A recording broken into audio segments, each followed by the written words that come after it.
السلام علیکم ورحمۃ اللہ وبرکاتہ۔ سورۃ ہود، پارہ نمبر 12، آیت نمبر 46، 47 اور 48 کی تلاوت کر رہی ہوں۔ اعوذ باللہ من الشیطان الرجیم، بسم اللہ الرحمن الرحیم۔ قال یا نوح انہ لیس من اہلک انہ عمل غیر صالح فلا تسألنی ما لیس لک به علم ما لیس لک به علم انی اعیذک ان تکون من الجاہلین۔ قال رب انی اعوذ بک ان اسألک ما لیس لی به علم وإلا تغفر لی وترحمنی اکن من الخاسرین۔ وَإِلَّا تَغْفِرْ لِي وَتَرْحَمْنِي أَكُن مِّنَ الْخَاسِرِينَ۔ قِيلَ يَا نُوحُ اهْبِطْ بِسَلَامٍ مِّنَّا وَبَرَكَاتٍ يَا نُوحُ اهْبِطْ بسلام منا وبركات عليك وعلى من معك وأمم سنمتعهم ثم يمسهم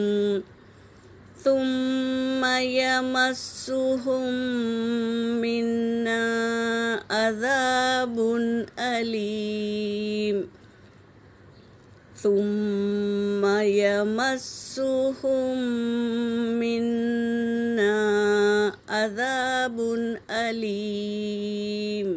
صدق اللہ العلی العظیم۔ ترجمہ کر رہی ہوں۔ کل ہم نے پڑھ لیا تھا نوح علیہ السلام اپنے بیٹے کو آواز دی کہ آ جاؤ میرے ساتھ، میرے کشتی پر سوار ہو جاؤ، تو اس نے کیا کیا؟ انکار کر دیا۔ ایک تو نبی کا انکار، اوپر سے اپنے والد کا بھی انکار۔ اور کیا کہا کہ اس کا یقین دیکھو، کیا کہا کہ میں جودی پہاڑ پر چڑھ جاؤں گا، وہ مجھے بچا لے گا۔ یقین بھی اس کا کیسا ہے؟ پتھر پر، کہ وہ پہاڑ مجھے بچا لے گا۔ تو آج کی آیتوں میں یہی اللہ تبارک تعالیٰ کہہ رہے ہیں۔ قال یا نوح، کہا اللہ نے، یا نوح، اے نوح، انہو، بے شک وہ، لیس من اہلک، نہیں ہے تیرے اہل میں سے، تیرے اہل میں سے نہیں ہے، تیرے فیملی میں سے نہیں ہے۔ کیسے نہیں ہے؟ کیونکہ اس نے نبی کا انکار کیا اور والد کا انکار کیا، اور یقین کس پہ؟ پتھر پر، پہاڑ پر ہے۔ تو اس کے اب آگے کہہ رہے ہیں، انہو، بے شک وہ، عمل غیر صالح، اس کا عمل کیا ہے؟ ٹھیک نہیں ہے۔ اس کا عمل اسلام میں شریعت کے حساب سے نہیں ہے، تو وہ تیرے اہل میں سے بھی نہیں ہے۔ یہ کہہ رہے ہیں اللہ تبارک تعالیٰ۔ جو ایمان لایا اور پھر گیا، ایمان سے پھر گیا، تو اس کے لیے ایک باپ کو اس کا وارث بھی نہیں ہے، وہ باپ کا وارث بھی نہیں ہے، اس کو وراثت میں سے بھی کچھ نہیں دینا چاہیے۔ کیوں؟ کیونکہ اس نے ایمان کو چھوڑ کر کسی اور دین کو اختیار کر لیا، اس لیے تو وہ انہو عمل غیر صالح، بے شک اس کا عمل غیر صالح ہے، نیک نہیں ہے اس کے عمل۔ فلا تسألنی، پس نہ تو سوال کر، ما لیسا، جو نہیں ہے، لکا تجھے، بھی اس کا علم، علم، جس چیز کا تجھے علم نہیں ہے تو اس چیز کا مجھ سے سوال نہ کر۔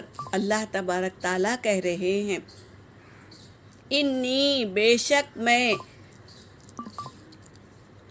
اعیذک ان تکون من الجاہلین، اگر میں ایسا کہوں تو میں ہو جاؤں گا جاہلین میں سے۔ قال ربی، کہا اے میرے رب، انی، بے شک میں، اعوذ بکا، تیری پناہ چاہتا ہوں، تیری پناہ میں آتا ہوں، ان اسألکا، کہ میں سوال کروں تجھ سے، ما لیس لی، جو نہیں ہے، بھی، جس چیز کا علم مجھے۔ یعنی اب یہ کہہ رہے ہیں اے اللہ، بے شک میں پناہ میں آتا ہوں تیری۔ نوح علیہ السلام ڈر گئے اور کہنے لگے کہ میں پناہ میں آتا ہوں تیری، اور اس بات کا میں سوال نہیں کروں گا، کبھی بھی نہیں کروں گا، جس چیز کا مجھے علم نہیں ہے۔ یہ کہہ رہے ہیں، فوراً اللہ کے پناہ میں آ گئے اور اللہ سے کیا کہہ رہے ہیں، میں آئندہ سے ایسا سوال نہیں کروں گا جس کا مجھے علم نہیں ہے۔ وَإِلَّا تَغْفِرْ لِي، اور تو مجھے بخش دے، اور نہ تو مجھے بخشے گا، وَتَرْحَمْنِی، اور مجھ پر رحم نہیں کرے گا، أَكُن مِّنَ الْخَاسِرِينَ، تو میں ہو جاؤں گا نقصان اٹھانے والوں میں سے۔ یہ عاجزی کر رہے ہیں، اگر تم نہیں بخشیں گے میرے معبود، میرے اللہ، تو اور رحم نہیں کریں گے تو میں خسارہ اٹھانے والوں میں سے ہو جاؤں گا۔ قیل یا نوح، کہا اللہ نے، اے نوح اتر جا، بسلام، سلامتی کے ساتھ، منا، و برکاتین، ہماری طرف سے برکتوں کے ساتھ، علیکا، جو تجھ پر ہے ہماری سلامتی اور برکتیں تجھ پر ہے، وعلی امم، اور تیری جماعت پر بھی، یعنی تیرے ساتھ میں جو ہے ان کے لیے بھی، ومن معک، جو تیرے ساتھ ہے ان کے لیے بھی سلامتی اور برکتیں ہیں، وامم، اور کئی امت، کئی جماعت، سنمتعہم، ان قریب ہم فائدہ دیں گے انہیں، ثم، پھر فائدہ دیں گے انہیں، ثم یمسہم، پھر چھوئے گی انہیں، منا، ہماری طرف سے، عذاب علیم، دردناک عذاب۔ تم پر بھی سلامتی ہے، اللہ کی رحمت ہے، تمہارے ساتھ میں جو ہے ان کے لیے بھی، اور بہت سی کیا ہے جماعت جو تمہارے ساتھ ہے، سب پر اللہ کی رحمتیں اور برکتیں ہیں، اور ہم ان پر عنقریب فائدہ دیں گے۔ پھر اگر وہ نہیں مانے، پھر سرکشی کریں گے تو چھوئے گی انہیں ہمارے طرف سے دردناک عذاب۔ یہ کہہ رہے ہیں اللہ تبارک تعالیٰ اس آیت میں۔ اللہ تبارک تعالیٰ ہمیں ہمارے نبی کے طریقوں پر اور ان کے بتائے ہوئے راستے پر چلنے کی توفیق عطا فرما۔ یہاں پر میری آیت ہو گئی۔ وآخر الدعوانا ان الحمد للہ رب العالمین۔